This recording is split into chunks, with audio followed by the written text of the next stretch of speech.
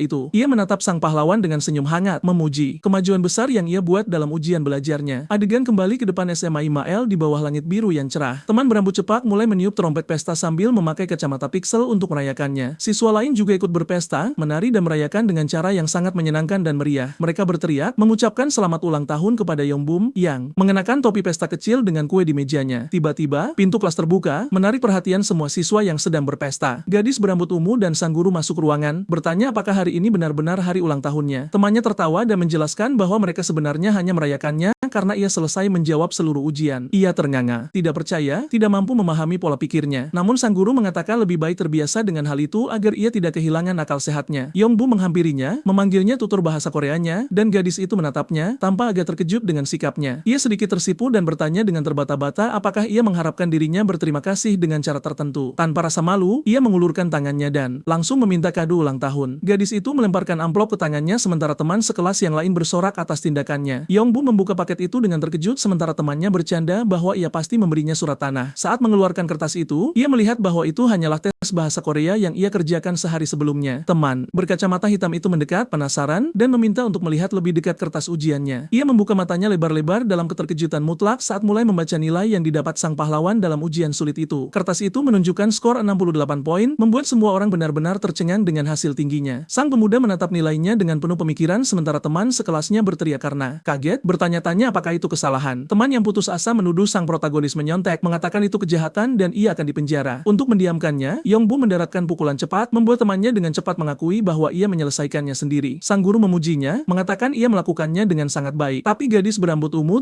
tidak setuju dengan alasannya. Ia mengungkapkan kepada kelompok teman-temannya bahwa sang pahlawan menyelesaikan semua pertanyaan sulit itu hanya dalam 2 jam. Ia menambahkan bahwa menyelesaikan kedua subjek dalam waktu sesingkat itu hampir mustahil. Terjatuh di lantai, si teman bertanya dengan wajah konyol bagaimana hal itu bisa terjadi ketika sang pahlawan tidak pernah banyak belajar. Sang gadis muda mengatakan bahwa ia mungkin seorang pembuat onar yang keras kepala, tetapi pikirannya untuk belajar sangat brilian. Ia menjelaskan bahwa kecepatan membaca dan kecerdasan jalanannya membantunya menyimpulkan jawaban yang benar. Selain itu, gadis itu mencatat bahwa sang pahlawan dapat secara akurat mengidentifikasi area di mana ia perlu meningkatkan nilainya. Ia menundukkan pandangannya dengan penuh pemikiran dan mengakui bahwa ada jalan nyata menuju kesuksesan untuknya mulai sekarang. Teman berambut cepat berkomentar dengan terkejut bahwa keajaiban yang hampir mustahil mungkin benar-benar menjadi kenyataan. Ia berteriak antusias, membayangkan keajaiban besar melihat sang pahlawan benar-benar bisa masuk ke Universitas Su. Mendengar itu membuat jantung sang protagonis berdegup kencang karena emosi saat ia membayangkan impian masa kecilnya yang besar. Para siswa melempar Yongbum ke udara dalam perayaan, berteriak agar ia tidak melupakan teman-temannya saat ia menjadi terkenal. Ia menoleh ke gadis berambut ungu dan menempelkan tinju dengannya dalam patah kepercayaan untuk terus maju bersama. Mereka melemparkan gadis berambut ungu ke udara juga, dan ia berteriak panik menyatakan bahwa ia akan belajar dengan giat. Wajahnya memerah karena malu, dan ia menuntut agar semua anak laki-laki segera menurunkannya. Teman berambut cepat tiba-tiba menyela perayaan dengan mengatakan mungkin terlalu dini untuk merayakannya. Sang guru gugup dan mengatakan bahwa situasi nilainya dalam mata pelajaran humaniora lainnya sangat rumit. Sang pahlawan membusungkan dadanya dengan bangga dan menjamin ia bisa mempelajari segalanya dengan cepat karena pikirannya adalah seorang jenius. Ia menatapnya dengan serius dan menjelaskan bahwa masalah nilai-nilainya tidak ada hubungannya dengan tingkat kesulitan. Sang guru menyesuaikan kacamatanya dan mengakui bahwa masalah sebenarnya terletak pada ideologi pribadi Yongbum sendiri. Semua orang terdiam total, menatap sang guru, tidak mampu menguraikan apa arti pengungkapan itu. Yongbum mengerutkan kening, tampak sangat kesal dan bingung, bertanya apa yang ia maksud dengan semua itu. Perspektif bergeser, memperlihatkan kelompok itu berkumpul di sekitar meja belajar di halaman sekolah yang sepi. Teman itu memuji fakta bahwa sang pahlawan tidak tertidur, namun sang guru mengingatkannya bahwa ia masih harus menyelesaikan ujian di sana. Gadis berambut ungu bertanya tentang hasil ujian lainnya, namun sang guru mengakui bahwa nilai-nilainya tidak mengubah apapun. Ia menunjukkan lembaran-lembaran itu, mengungkapkan bahwa ia hanya mendapat 2 poin pada satu ujian dan nilai mutlak 0 pada ujian lainnya. Sang pemuda tidak percaya dan menuduh pertanyaan-pertanyaan itu salah sementara temannya mencoba meredakan situasi yang tegang. Sang guru menelan ludah dan mengatakan bahwa bencana terbesar menjadi jelas. Saat menganalisis jawaban aneh yang ia pilih, ia menjelaskan bahwa tidak peduli pertanyaannya, sang pahlawan selalu menandai opsi yang mendukung rezim otoriter dan ekstrim. Ia menyimpulkan dengan mengatakan bahwa Yongbum hanya memilih jawaban-jawaban absurd yang secara pribadi ia setujui. Gadis berambut ungu mengaku dengan khawatir bahwa jauh di lubuk hatinya ia berpikir Yongbum ingin menjadi seorang diktator. Sang pahlawan bertanya apa arti diktator dan temannya menjelaskan bahwa itu adalah orang super kuat yang melakukan apapun yang ia inginkan. Pemuda berambut cepat bertanya apakah itu bukan hal yang baik, tetapi dengan cepat teringat bahwa bagi orang lain itu sangat buruk. Dengan tatapan dingin, Yongbum mengatakan bahwa orang lain hanya perlu memenangkan pertarungan agar tidak harus menderita karenanya. Mereka berbicara mencoba memahami mengapa ia berpikir seperti itu dan menyimpulkan itu. Karena ia selalu hidup seperti seorang raja. Sang guru mengambil alih pembicaraan, mengatakan bahwa menurut pendapatnya mereka perlu mengubah lingkungan sekolah secara drastis. Ia memberikan senyum yang sedikit gugup sebelum mulai menyarankan rencana aneh untuk menyelesaikan situasi tersebut. Rencananya terdiri dari menciptakan lingkungan yang menantang di mana Yongbum tidak bisa begitu saja melakukan apapun yang ia inginkan. Teman berambut cepat berteriak marah mengatakan, tidak ada yang tidak bisa ditaklukkan oleh pemimpin hebatnya. Namun, Yongbum sendiri mengangkat tangannya untuk menenangkan temannya dan meminta untuk mendengar sisa proposal sang guru. Yongbum bertanya bagaimana mereka akan melakukannya, dan sang guru tersenyum mengatakan ia mengenal seorang spesialis hebat di bidangnya. Ia mengungkapkan bahwa mentor etika dan keyakinan ini pasti akan mampu meluruskan pemikirannya yang menyimpang. Sang pemuda menjadi sangat penasaran setelah mendengar tentang mentor misterius ini yang akan membantu pendidikannya kembali. Adegan berpindah ke langit cerah yang terbuka, menandai transisi ke hari berikutnya. Tiba-tiba, beberapa siswa membuka jendela kelas untuk melihat ke bawah ke halaman sekolah di bawah. Pemuda berambut coklat mengerutkan kening karena bingung saat ia menyaksikan pemandangan yang tidak dapat dipercaya di bawah sana. Ia melihat Yongbum fokus belajar di meja di halaman dan berkomentar bahwa ia mendengar rumor tentang dia yang mulai belajar. Seluruh geng panik total, berteriak bahwa jika ia belajar, akhir dunia pasti sudah dekat. Siswa lain menunjukkan senyum tegang dan berkata pada dirinya sendiri bahwa tidak mungkin ia benar-benar melakukan ini. Ia berteriak putus asa dari jendela, mengklaim bahwa pemimpin mereka yang ditakuti tidak akan pernah melakukan sesuatu yang segila itu. Fokus bergeser, memperlihatkan kompleks apartemen besar di bawah langit kota yang cerah. Adegan berfokus pada pintu kayu terkunci dengan tanda dilarang masuk dan tangga mencurigakan yang berasal dari dalam. Seseorang yang berbaring di tempat tidur sedang membaca manga dan tertawa dengan sangat santai. Menemukan cerita itu sangat lucu. Si gadis misterius memanfaatkan istirahatnya untuk memakan camilan sambil terus berbaring dan bersantai. Ia adalah seorang wanita muda berkacamata dengan rambut hitam panjang, menunjukkan ekspresi yang sangat tenang dan puas dengan kehidupan nyamannya. Tiba-tiba, ponselnya mulai bergetar di nakas, mengganggu momen kedamaian dan waktu luang mutlaknya. Layar perangkat menunjukkan panggilan dari adik perempuannya, mengindikasikan awal dari plot twist baru. Ponsel itu terus berdering tanpa henti di nakas. Saat ia melihat nama adiknya bersinar di layar, adegan kembali keluar, memperlihatkan bagian depan gedung-gedung di bawah terik matahari sore. Kelompok itu berjalan bersama di sepanjang lorong apartemen, dipandu oleh sang guru yang membawa mereka ke sana. Ia berhenti di depan pintu logam, menunjukkan bahwa ini memang tempat tinggal sang siswa berprestasi. Teman berambut cepat mengaku sangat gugup karena ini pertama kalinya ia memasuki rumah seorang gadis. Ia bercanda bahwa merusak suasana adalah salah satu keahliannya yang membuat temannya menghela napas panjang. Yongbum bertanya mengapa mereka ada di sana dan sang guru menjelaskan bahwa tujuan yang jelas adalah untuk menyewa tutor. Ia dengan bersemangat mengungkapkan bahwa spesialis hebat yang ia sebutkan sebelumnya sebenarnya adalah kakak perempuannya. Anak-anak laki-laki itu terkejut mengetahui hubungan tersebut dan mencoba membayangkan seperti apa kepribadian mentor ini nantinya. Tanpa ragu, ia meletakkan tangannya di kenop pintu dan membuka pintu depan, memperlihatkan bagian dalam rumah keluarga tersebut. Ia mengumumkan dengan keras bahwa ia sudah pulang. Saat ia memimpin kelompok itu masuk ke apartemen yang tenang, tiba Tiba-tiba mereka mendengar erangan kesakitan yang datang dari seseorang yang berbaring dengan ceroboh di sofa ruang tamu. Wanita muda bergaun hitam itu menggeliat di sofa, mengeluh tentang hangover parah yang menghancurkan kepalanya. Benar-benar linglung, ia meminta segelas air dan mengungkapkan bahwa ia adalah kakak perempuan dan seorang pengangguran yang bangga. Teman berambut cepat langsung jatuh cinta saat melihat kecantikan tersebut dan berteriak bahwa ia luar biasa. Sang adik memberikan segelas air dengan kesal, menuntut agar ia mengenakan pakaian yang pantas sebelum menerima tamu. Ia meminum air itu, menggerutu bahwa ceramah sudah dimulai begitu pagi, yang hanya membuat sakit kepalanya semakin parah. Namun, ia mengambil nada yang lebih serius dan memperingatkan adiknya bahwa jika ia benar-benar ingin meminta bantuan besar itu secara tiba-tiba, ia mengulurkan tangan dan menyambar kacamata dari wajah adiknya, menuntut agar ia berhenti memakai aksesori itu. Anak-anak laki-laki itu menyaksikan pemandangan itu dengan kaget, dan si teman berteriak terkejut saat melihat kacamata siswa berprestasi itu dilepas. Tanpa kacamatanya, gadis muda itu mulai gemetar dan terbata-bata karena malu. Tak mampu menatap mata siapapun, ia mencoba meraba-raba mencari aksesorinya secara membabi buta. Sementara para pria menyadari betapa cantiknya dia tanpa kacamata, ia menuntut kacamatanya dikembalikan, mengaku bahwa ia tidak bisa melihat apapun. Namun sang kakak perempuan menggerutu, mengatakan ia telah membelikan adiknya lensa kontak. Sang guru dengan cepat mencoba membetulkan kaos kaki putihnya, berusaha mendapatkan kembali ketenangannya. Ia menjatuhkan dirinya dengan putus asa ke pelukan kakaknya. Menangisi rasa malunya atas situasi canggung ini, gadis muda itu mengeluh dengan kesal sambil memeluk erat kakaknya, yang justru menganggap semua renyekan itu lucu. Dengan senyuman cantik, Mosa yang berkomentar dengan nada menggoda bahwa adik perempuannya akhirnya terlihat seperti manusia sungguhan. Teman berambut cepat itu berdiri mematung dan tersipu saat mengagumi kecantikan wanita itu yang luar biasa. Untuk melucu, ia memakai kacamata gadis itu dan tertawa, mengatakan ia juga tidak bisa melihat apa-apa, tapi leluconnya berujung petaka dan ia menerima pukulan telak yang langsung membuatnya berteriak kesakitan. Adegan berpindah, memperlihatkan bagian depan gedung di bawah langit biru. Sekali lagi, suasana tenang kembali ke area tersebut. Para pria duduk di lantai ruang tamu menunggu dengan cemas sementara Mosayin membuka minuman kaleng. Ia menyesapnya dan bertanya apakah mereka benar-benar ingin ia memperbaiki sikap pembuat onar itu. Ia mempertanyakan mengapa ia harus setuju melakukannya dan bertanya dengan nada meremehkan apakah sang protagonis kaya raya. Sang protagonis berteriak balik bahwa ia tidak punya uang sepeser pun dan narator mengungkapkan bahwa ia lemah terhadap wanita yang lebih tua. Ia berkata tanpa uang, tidak ada kesepakatan. Namun sang adik dengan cepat mengingatkannya bahwa ia sendiri sepenuhnya pengangguran. Ia merasa kesal dan mengatakan adiknya harus mengkhawatirkan nilainya sendiri daripada mencampuri urusan orang lain. Dengan tatapan tajam yang mengancam, sang kakak memperingatkan adiknya untuk mengingat baik-baik apa yang akan ia katakan. Ia mengutip filsuf terkenal, mengatakan bahwa hidup adalah perjalanan yang sepi dan setiap orang harus menjaga diri mereka sendiri. Namun, sang adik menelan ludah dan mencoba mendebat pendirian kakaknya yang dingin dan egois. Gadis muda itu berteriak, mengingatkannya bahwa kakaknya sendiri pernah berkata bahwa kebaikan tanpa pamrih membantu menjaga kepercayaan pada kemanusiaan. Sang kakak menunjuk dengan jarinya dan membalas, mengatakan ibu mereka pernah berkata bahwa menjaga yang paling muda adalah tugas utamanya. Ia memerah karena marah dan berteriak, mengatakan ia tidak akan lagi menoleransi jawaban kurang ajar dari adiknya. Kedua temannya menyaksikan pertengkaran itu tanpa mengerti apa-apa. Menyimpulkan, dengan sedih bahwa permintaan bantuan mereka kemungkinan besar akan ditolak. Teman berambut cepat itu sangat khawatir. Tidak tahu apa yang akan mereka lakukan untuk menyelesaikan situasi sulit ini. Sang protagonis tahu bahwa tanpa bantuannya, nilai kemanusiaannya akan tetap sangat rendah mulai sekarang. Dengan tatapan yang sangat fokus dan serius, ia merenung dalam untuk menemukan jalan keluar dari kebuntuan ini. Ia memecah keheningan dan bertanya langsung apakah alasan sebenarnya ia menolak adalah karena ia tidak punya pekerjaan. Dengan senyum percaya diri di wajahnya, Yongbum dengan tegas menyatakan bahwa ia bisa menyelesaikan masalah pekerjaan ini untuknya. Wanita itu sedikit tersedak minumannya dan menatapnya dengan rasa tidak percaya. Tidak mampu memahami apa yang ia rencanakan, adegan berpindah memperlihatkan depan SMA Inmile sekali lagi di bawah langit biru yang cerah. Suara langkah sepatu hat tinggi bergema keras di lorong-lorong yang sepi. Menarik perhatian siapapun di dekatnya, berpakaian elegan seperti guru sungguhan, ia meletakkan map di meja kelas. Sambil tertawa ironis, Mosai yang dengan bangga menyesuaikan seragam gurunya, merayakan bahwa rencana aneh tersebut benar-benar berhasil. Sang adik berdiri dari kursinya dengan sangat terkejut melihatnya di sana, bertanya bagaimana ia bisa menjadi guru. Ia menyilangkan tangan dengan bangga dan mengungkapkan pada keterkejutan semua orang bahwa ia sebenarnya lulus dengan gelar pendidikan. Teman berambut cepat mempertanyakan apakah benar mempekerjakannya tanpa melalui jalur resmi, tetapi gadis itu menjamin mereka telah mengatur segalanya. Adegan beralih ke kepala sekolah yang berkeringat ketakutan saat ia mencoba menjelaskan kepada Yongbum betapa sulitnya mempekerjakannya. Dengan ekspresi mengerikan, sang protagonis menatap tajam kepala sekolah dan dengan tegas bertanya apakah itu terdengar seperti permintaan. Ia menunjukkan folder berisi foto-foto rahasia memalukan sang kepala sekolah untuk memerasnya agar memberinya pekerjaan. Mengetahui pemerasan mereka berhasil, sang pahlawan dan teman-temannya merayakan kesuksesan mutlak dari rencana cerdik mereka. Sang protagonis bersandar di meja mejanya dengan tenang, yakin bahwa jadwal belajar barunya dimulai dengan baik. Ia menunjuk padanya dengan penuh rasa terima kasih, berjanji untuk membelikan pahlawan itu minuman saat ia besar nanti. Tapi ia menuntut mereka fokus pada pelajaran sekarang. Mo Sai-in memberikan senyum lebar yang indah, mengungkapkan apa langkah pertama dari pelatihan khususnya. Ekspresinya berubah saat ia memegang tongkat kayu, menuntut sang protagonis mulai melakukan push up di lantai kelas. Teman berambut cepat itu jatuh dalam keputusasaan, tahu ia harus menghadapi suasana hati buruk sang pahlawan selama berjam-jam setelah ini. Dengan tatapan gelap, ia mengeluh bahwa pemuda itu bertindak kurang ajar terhadap gurunya di hari pertamanya. Yongbu menahan tubuhnya di lantai, gemetar saat menatap balik arahnya, benar-benar terkejut dengan sikapnya yang otoriter dan mengintimidasi. Saat ia melakukan latihannya, ia mulai menetapkan aturan pertama mengenai tujuan pendidikannya dalam etika dan moral. Ia dengan tegas menjelaskan bahwa ia perlu belajar bagaimana hidup di masyarakat dan menghormati batasan serta ruang pribadi orang lain. Sang protagonis mendengarkan semuanya dengan kepala tertunduk, mengambil napas dalam-dalam saat ia menyadari pelatihan ini akan sangat berat. Ia menarik napas dengan tekad, secara mental mempersiapkan diri untuk menanggung hukuman apapun yang ia putuskan untuk diberikan dengan teriakan penuh tekad. Sang pahlawan menerima tantangan pendidikan ulang dan berteriak bahwa ia mengandalkan dukungannya. Ia mencengkeram tongkat kayu dengan kuat dan memberikan sedikit senyuman, memperingatkannya bahwa keadaan akan menjadi nyata sekarang. Tanpa ragu, ia mendaratkan pukulan dengan tongkat kayu ke pemuda itu, menuntut agar ia segera belajar berbicara dengan sopan. Teman berambut cepat panik total saat menyaksikan pemimpinnya yang ditakuti menerima disiplin fisik seperti itu. Tiba-tiba, pintu kelas didobrak dengan sangat keras oleh siswa lain yang baru saja datang. Pemuda yang baru tiba itu melemparkan dirinya di depan Yongbum, menangkis pukulan guru itu dengan lengannya sendiri. Saat melihat wajah pemuda yang baru saja mengintervensi pelajaran, teman berambut cepat itu membuka matanya dengan sangat terkejut. Ia segera mengenali pemuda itu, mengidentifikasinya sebagai Kim Min Chol, pengikut setia nomor 2 dari mereka.